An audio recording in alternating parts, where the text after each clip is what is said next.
Hello, you guys, and welcome to my garden again. I have not been out here in quite some time, but, or actually, I just haven't shared it with you. But today, I just wanted to share one quick thing with you. There's a stink bug right there, Lord Jesus, with the stink bugs. Um, Always something in the garden. I wanted to share with you that there is never any waste in the garden. So my basil here wants to go to seed really, really badly, and I won't let it.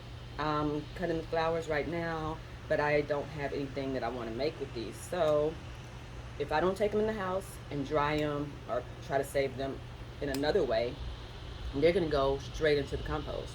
So that means that they're going to create soil for the rest of my garden for the fall or next year in the spring or the summer.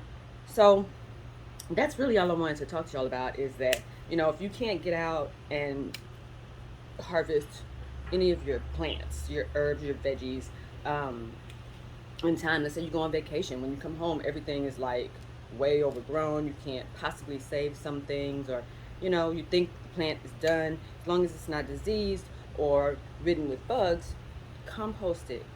Um, if you don't have compost, just my grandmother used to do this thing where she would just cut and let lie. That's what she called it.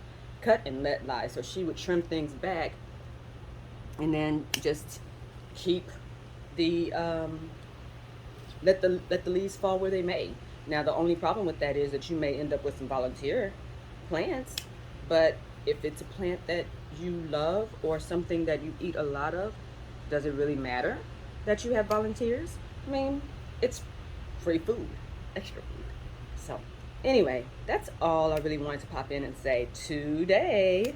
I'm going to continue cleaning my herbs up here, and then I'm going to go over into the garden and clean up over there a little bit because it's time for quote unquote fall planting in Houston, Texas. Happy Sunday. Talk to you guys later. Bye.